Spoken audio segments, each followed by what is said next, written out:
Today I am going to discuss about high flow nasal oxygen. Before I am moving into topic, I want to do an experiment. What I am going to do is, I am going to take normal deep breath. I exhale my lung as much as possible. Right now I am in residual volume state. Then I am going to start normal quiet breathing up to total lung capacity. Then I am going to exhale. For that I am going to draw flow volume relationship. Here my flow, here my volume. Here my flow, here my volume. I am going to start with the residual volume. Here zero lung volume, here residual volume. I am going to start with residual volume. I am going to take quite deep breath. I am exhale total lung. Now I am going to get quite deep breath up to total lung capacity. Quite deep breath up to total lung capacity. After that, I am going to exhale my air. Initial 1/3 of the expiration, effort dependent. After that, effort non-dependent part is there. This is going to call flow volume relationship of lung. Flow volume relationship of lung. During my inspiration, I achieved, during my quite normal inspiration, I achieved roughly about 7.5 liter per minute. Maximum peak inspiratory flow rate. Maximum peak inspiratory flow rate is about maximum peak inspiratory flow rate roughly about 7.5 liter per minute. Now I am going to do is, again I am going to exhale my lung up to residual volume. After that I am going to take a breath but rapidly, not like previously. I am going to take rapid inspiration. During that rapid process, I can achieve maximum flow rate. I can achieve the maximum flow rate up to 35 liter per minute here. Up to 35 liter per minute here. 35 liter per minute. That means my curve should be in this case, start with residual volume, it went up to 35 liter per minute, then come into total lung capacity, then I am going to exhale in previous the same way. That means during quite normal inspiration, I achieved maximum inspiratory flow rate about 7.5 liter per minute. Now I achieved maximum inspiratory flow rate about 35 liter per minute. When you have some kind of respiratory disease, you are in state of air of hunger. You have to take rapid breath, rapid and shallow, sometimes rapid and deep breathing. During that process, it not like normal. The maximum peak inspiratory flow rate sometimes can go up to 35, 50, 60 liter per minute. During the exercise also, your maximum inspiratory flow rate can go up to 60, 70 like high value. But that maximum inspiratory flow rate not for longer period, only for few milliseconds. From here to here, it is few milliseconds. Now what I am going to do is, I am going to put nasal cannula into my two noses. Nasal cannula and going to give 4 liter per minute oxygen via nasal cannula. Oxygen 4 liter per minute via nasal cannula. Now I am going to do same experiment with the nasal flow oxygen. I am going to do same experiment. First I am going to take quiet breathing from residual volume to total lung capacity. Then I am going to do deep breathing, not deep breathing, fast breathing with the residual volume. From here my 4 liter per minute, here 7.5, here somewhere here should be 4 liter per minute. That means from here to here during my inspiration process, from here to here during my inspiratory process, the requirement of the flow is less than 4 liter per minute. Less than 4 liter per minute. It can be met by my nasal flow oxygen. It can be met by my nasal flow oxygen. That means I am going to give 100% oxygen flow liter per minute 100% oxygen. That means from here to here I can achieve 100% oxygen flow during the inspiration. Again from here to here also I can achieve 100% oxygen. From here to here up to 4 liter, from here to here I can achieve 100% oxygen. But after that, here I need 5 liter per minute. Here I need 5 liter per minute. Then what happened is 4 liter come through the nasal cannula. I have to entrain 1 liter per minute from outside. That means from atmosphere. When coming to here, 4 liter from nasal cannula, I have to entrain 3.5 liter from outside. That means oxygen concentration from here to here gradually diminished. Here it must be about 80%. When coming to here, it is roughly about 50%. That means during your respiratory cycle, from here to here, the oxygen concentration you inspire is not a constant one like previous. When coming to this graph, only a small period of your inspiration received 100% oxygen. Larger amount of your respiration not receive 100% of expiration, 100% of oxygen. Because of that, in this case, you receive even lesser amount of oxygen. Here 35 liter per minute. Out of 35 liter, 4 liter come via your nasal bronchs. 31 liter come via your atmosphere, not your my also atmosphere. That means roughly about 20 to 30% of oxygen is there when you are inspirating about 35 liter per minute. Here it's about 50%. When coming to here, definitely more than 20%, 25 to 30%.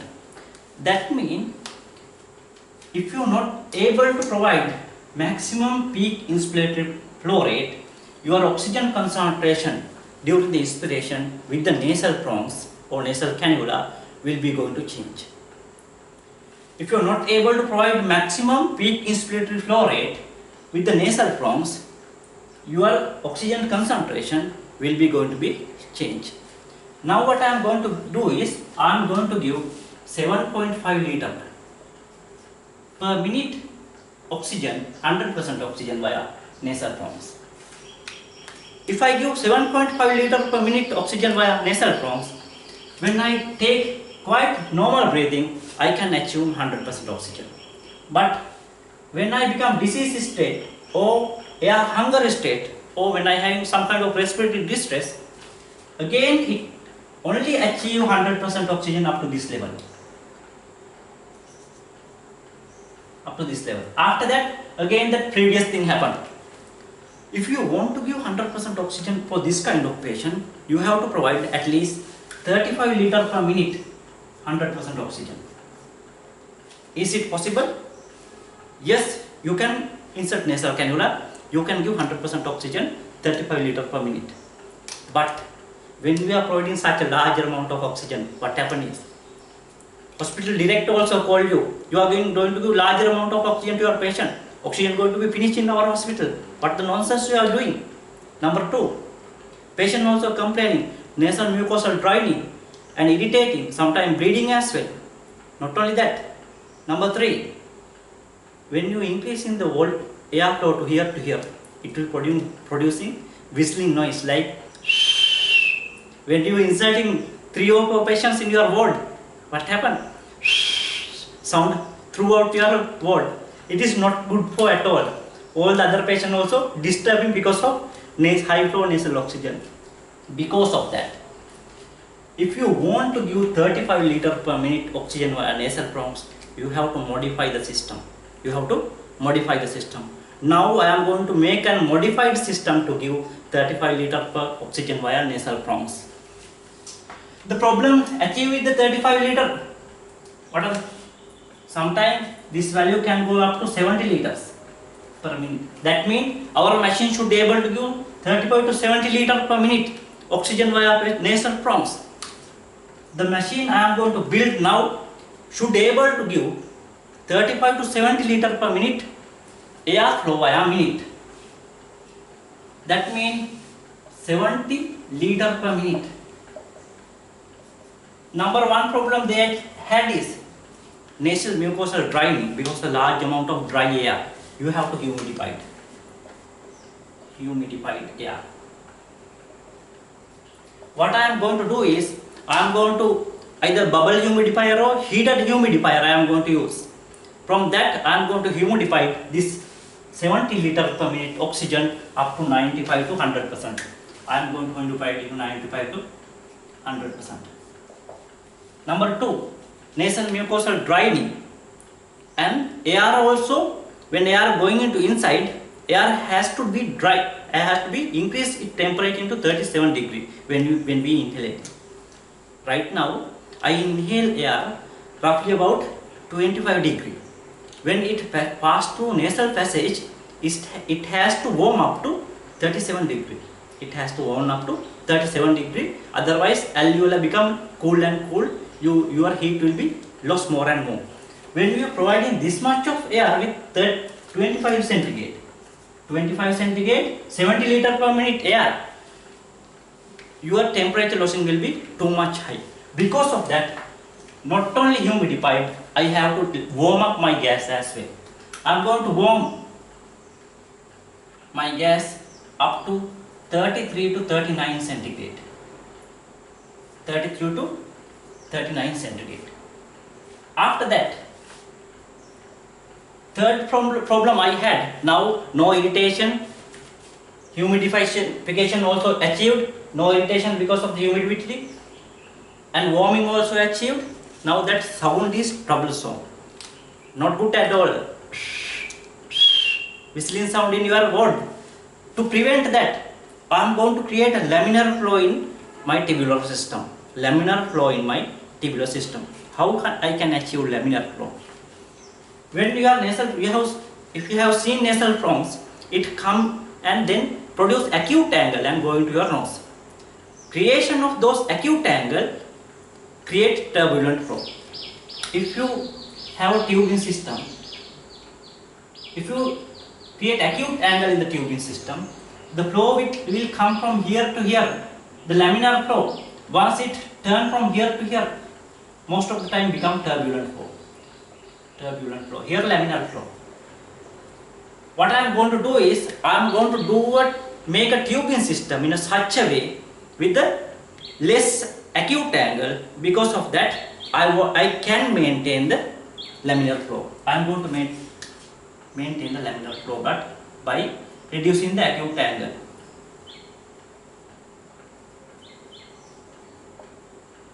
Now I am going to use my system in patients.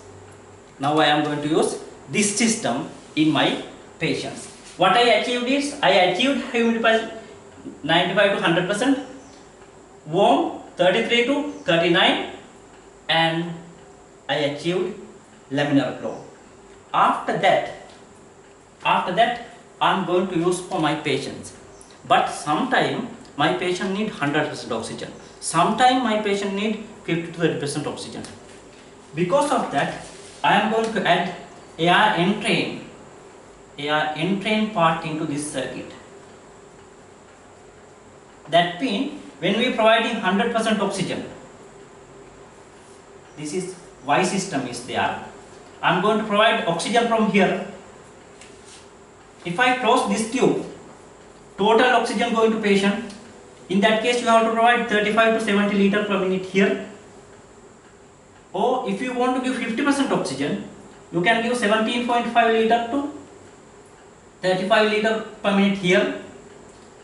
50% air can, not 50%, even less than, because air also contain 21% oxygen.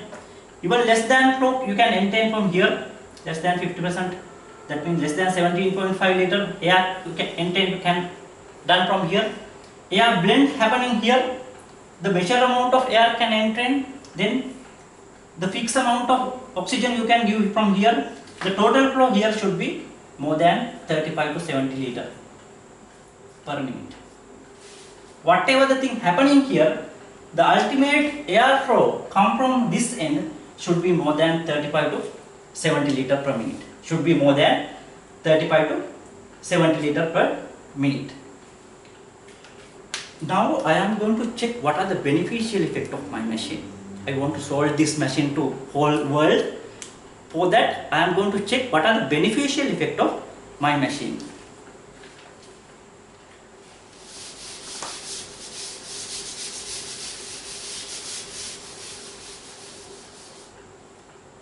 Number one, I found is number one beneficial effect of my machine. Number one, I found is it increased the apneic time duration. What? It increased the apneic time duration. What is apneic time? When you are stopping breathing, when your patient is stopping breathing after giving some drugs for muscle relaxation, what happens? Patient going to stop breathing. If you put high flow nasal oxygen to your patient, even after stopping the breathing, it will increase your apneic time. That means roughly oxygen consumption. How much of oxygen consumes your body per minute? Roughly about 250 ml oxygen per minute is the consumption. If you are going to give high flow oxygen, high flow nasal oxygen, usually your lung containing approximately functional residual capacity. For a while we think 2500 ml. If you pre-oxygenate your patient properly, 100% oxygenated, 100% lung now filled with oxygen, that means 250 ml per minute oxygen per minute. You have 2500 reserve. That means without respiration, without beginning of respiration, you can approximately wait 2500 divided by 250, roughly about 10 minutes of apneic time. You can have 10 minutes of apneic time once you fully oxygenate your patients. Not in all cases, some cases, most of the cases. On top of that, if you add high flow nasal oxygen, you pre-oxygenated and you add high flow nasal oxygenation. High flow nasal oxygenation, you believe me, the total apneic time can go up to even 22 minutes. Mean value of total apneic time is 22.5 minutes. You see how much of total apneic time you can increase with apneic oxygenation or high flow nasal oxygenation during apneic time. They have found sometimes it can go up to 65 minutes. You can do major laparotomy without ventilating, without giving any respiratory support, by only through high flow nasal oxygenation. 65 minutes. They did the surgeries, minor surgeries without ventilation. They did a surgery. Who they? I am the one they. Did the surgery, minor surgeries. 31 patients they selected. Most of the surgeries finished around 11 minutes to 33 minutes with the mean value of 22.5. During that period, you didn't ventilate your patient. Ventilation no. Only you give nasal flow oxygen. High flow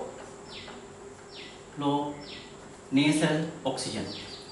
With the high flow nasal oxygen, you give rocuronium and paralyze your patient, and give high flow nasal oxygen. You did nothing to your patients, and you can do minor surgeries. Mean duration of the surgery is 22.5. The maximum duration they can achieve 65 minutes, and out of 31 patients, they finished 30 patient surgeries during this period. 30 patient surgeries during this period.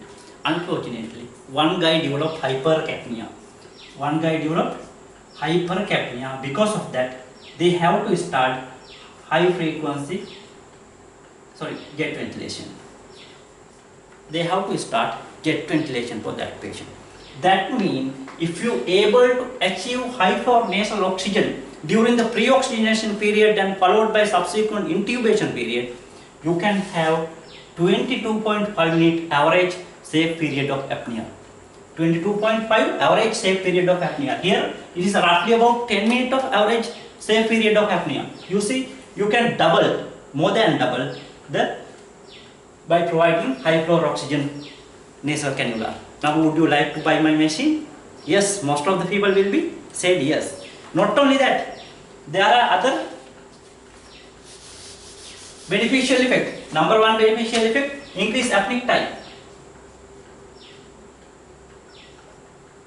Number two beneficial effect, it remove carbon dioxide. Here what happened is, even though you pre-oxygenate, that oxygen going to be utilized, carbon dioxide will accumulate in your lung. If you are going to give high flow nasal oxygen here, what happened is, because of that mass flow going to your lung or death space, it's continuously clear your death space gas. Because of that, oxygen will take from your alveoli, here your death space. Death space always cleared with your high flow nasal oxygen. High flow nasal oxygen. Here your oxygen come into outside, carbon dioxide come into inside. This gas, because of this concentration gradient, carbon dioxide going to diffuse into this side, oxygen going to diffuse into alveoli. Up to here, the ventilation or gas removing done by high flow nasal oxygen. Actually, the mechanism behind the low carbon dioxide or removing carbon dioxide is still don't know. Even though I told these things to keep to your mind, the mechanism, exact mechanism is doesn't know. What they says is, with the high flow nasal oxygen,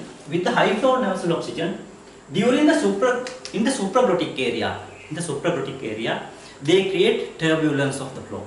Because of that turbulence, it create eddy current which can drag the air from your alveoli.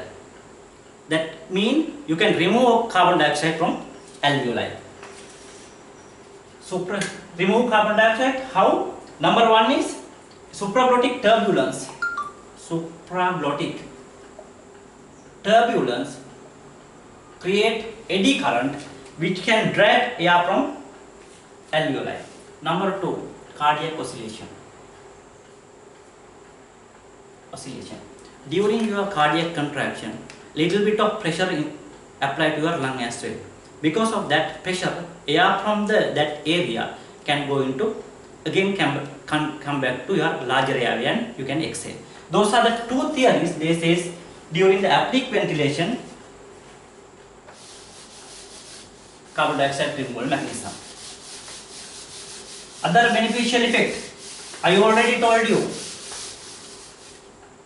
gas conditioning, not like nasal prongs. My gas is containing 95 to 100% oxygen, not oxygen, humidified, very good.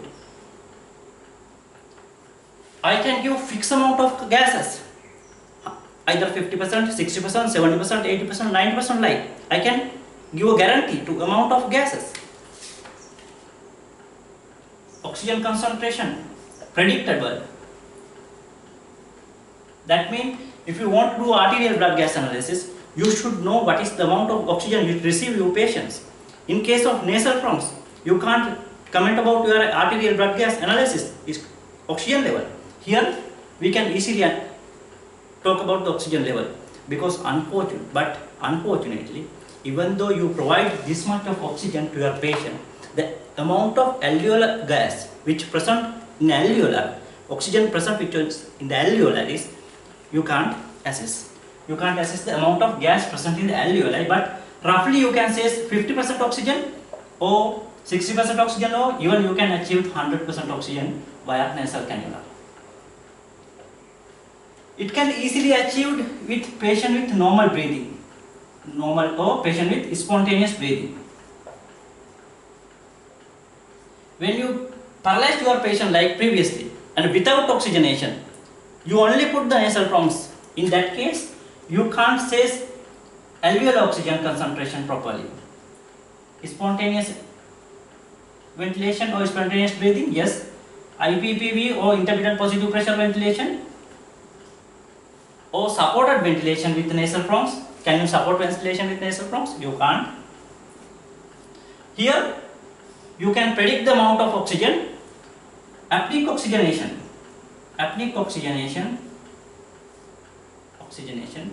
you can roughly predict the amount of oxygen you are giving.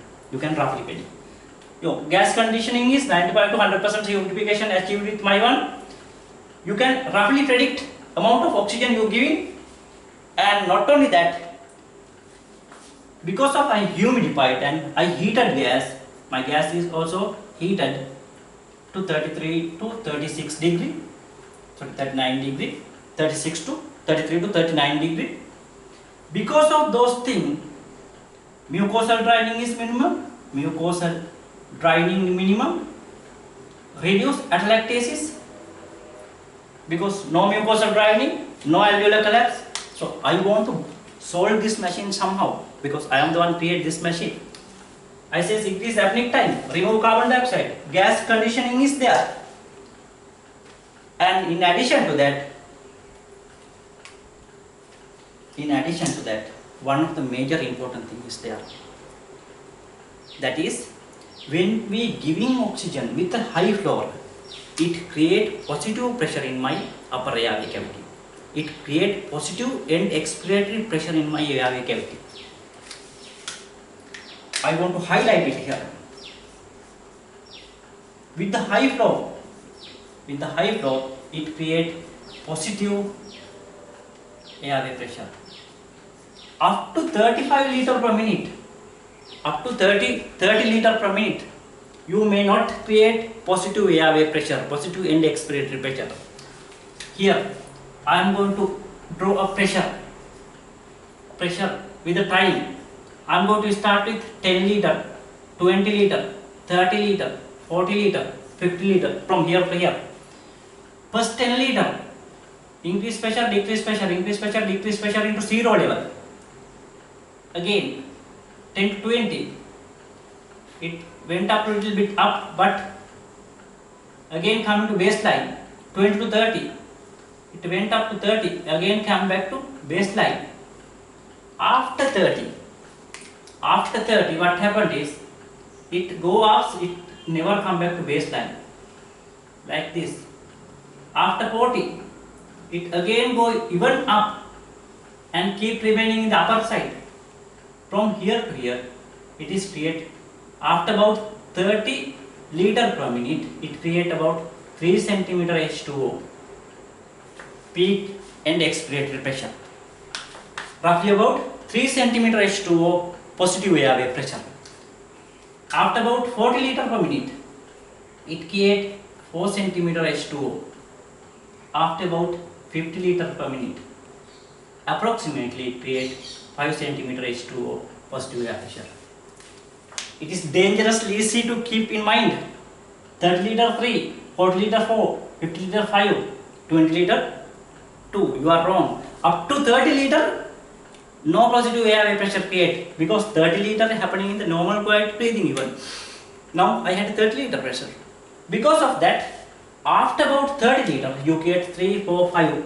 Per each 10 liter, you can add 1 cm H2O positive airway pressure into your patients. So, what are the beneficial effect of my machine? Number one, it increased the apneic time. How it increased? More than double. After that, it remove oxygen, mechanism, supraglottic turbulence and cardiac oscillation. Air conditioning.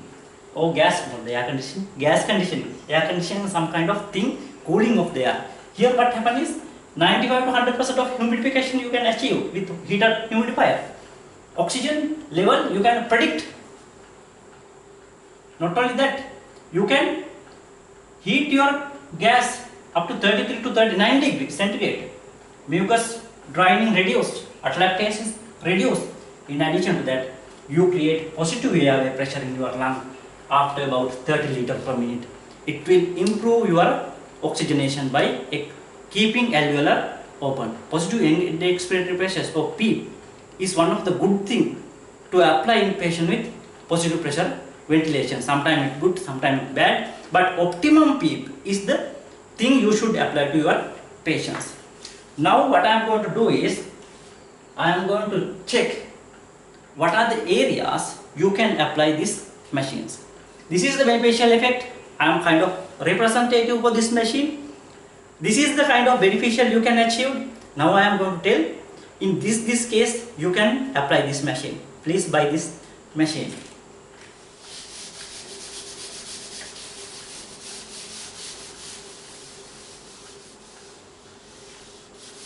In case of difficult, you already know now, in case of difficult airway assessment. Number 1, difficult airway scenario. If you 100% oxygenate your patient, you have apneic time of 10 minutes previously. I told it. You have apneic time of 10 minutes. During that 10 minutes, you have to do something. If you put high flow nasal oxygen to your patient, and if you able to maintain the airway pattern, some kind of airway patency with that, if airway patency is not there, this machine will not work at all. One of the primary requirement for work in this machine is you should achieve your airway patency somehow. If you are having airway patency and if you are having difficulty airway, in that case, you can have apneic period or safe apneic time with high flow nasal oxygen, roughly about mean time how much? 22.5. Maximum they show is 65 minutes. You imagine when you are having difficult airway or difficult intubation, you tried several times, you failed. What I want to do now? If you are patient on high flow nasal oxygen, you can have a cup of tea and lunch and come back and try it, because you can have maximum 65 minutes. Don't do in your patients. Try with other manual or try with different things. The total mean apneic time duration with a high flow nasal oxygenation 22.5 minutes per minute. Minute. This is number 1. Number 2. In obese and obstetric patients, those patients most of the time can have difficult airway. In that case, better to do high flow nasal oxygen pre-oxygenation, not the pre-medication, pre-oxygenation. In that case, your safe period of apnea is more than 22 minutes. It have very huge beneficial in case of difficult airway, or if you are unable to intubate the patients, you have 22 minutes to do all the things. Sometimes in case of cesarean section can be finished even 22 minutes. Okay. In obese and obstetric patients, number 3, tubeless surgery. Some ENT surgeries, vocal cord biopsy, laser surgery, you can use high flow nasal oxygen. Because if you are going to ventilate your patient, you have to do either ventilation through the bronchoscope during that surgery. That is little bit cumbersome to surgeon, because bronchoscope also there inside. In that case, you can put high flow nasal oxygen to your patient. High flow nasal oxygen. You can maintain anesthesia with total intravenous anesthesia by using propofol infusion. And you can put high flow nasal oxygen to your patient. It will help. It can add little bit of PEEP to your patient. But I have a problem. What is the problem I have? You don't know, I know. But problem I have is in case of diathermy or laser surgery. Most of the time vocal cord biopsy or diathermy or laser surgery is the one going to do here. In case of laser surgery or diathermy, you can't put high flow oxygens. Airway fire can happen. High flow oxygen is not good. Airway fire. How you can overcome this? How you can overcome airway fire? During that procedural time, you can reduce oxygen level to 21%. During that procedural time, you can reduce oxygen to roughly or nearly 21%. Then after finishing the laser surgery, you can restart your procedure. Number 3. 2, 3 is there. Number 4. Some respiratory support during the procedure. Respiratory support during procedures like bronchoscopy, colonoscopy. Like bronchoscopy, colonoscopy, and rarely the awake craniotomy. You can put high flow nasal oxygen to your patient. high flow nasal oxygen in patient who are on bronchoscopy, colonoscopy or avoid craniotomy. You can put in order to achieve adequate oxygen level and remove the carbon dioxide. In addition to that, in patient with hypoxemic respiratory failure,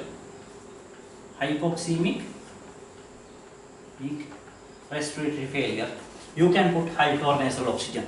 Not only hypoxemic respiratory failure, I already told there is a mechanism which remove the carbon dioxide as well. So hypercapnic respiratory failure also you can use.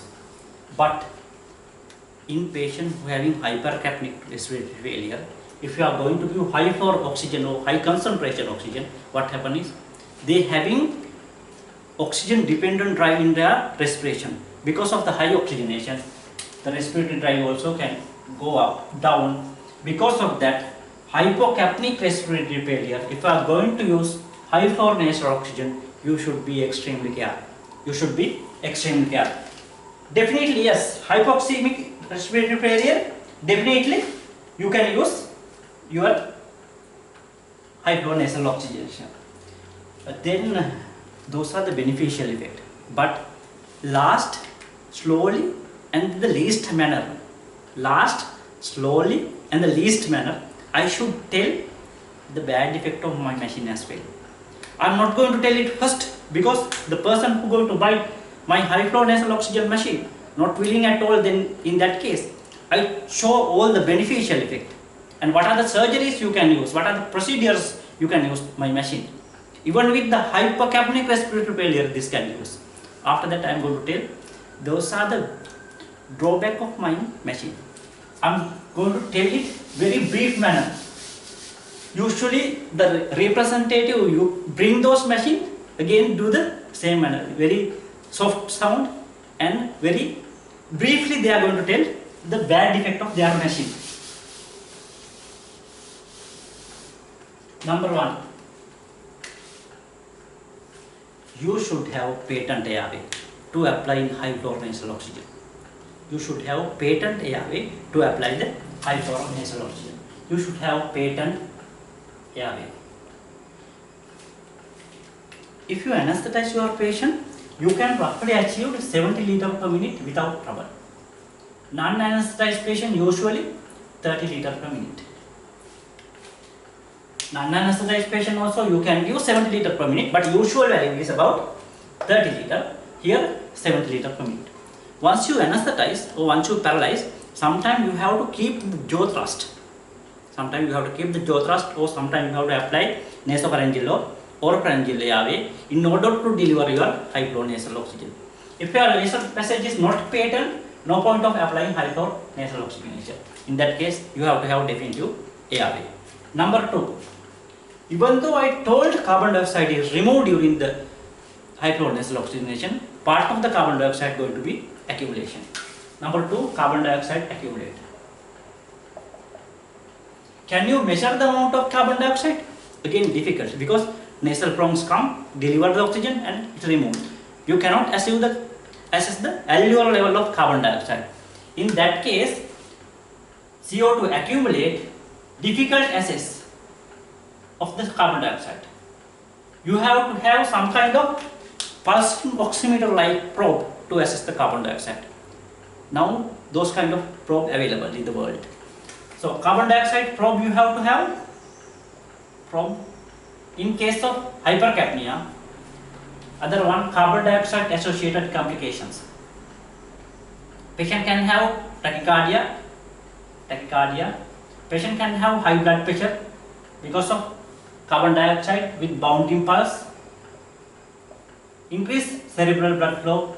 You can see in patient with cerebral injury, if you are going to put high flow nasal oxygen, if your patient develop hypercapnia, it increases the cerebral blood flow. Outcome will be worse. None of the representative of the machine will be not there. UIN machine will be there. You have to have extreme precautions in those conditions. Thank you very much. This is all regarding your high flow nasal oxygen. Thank you.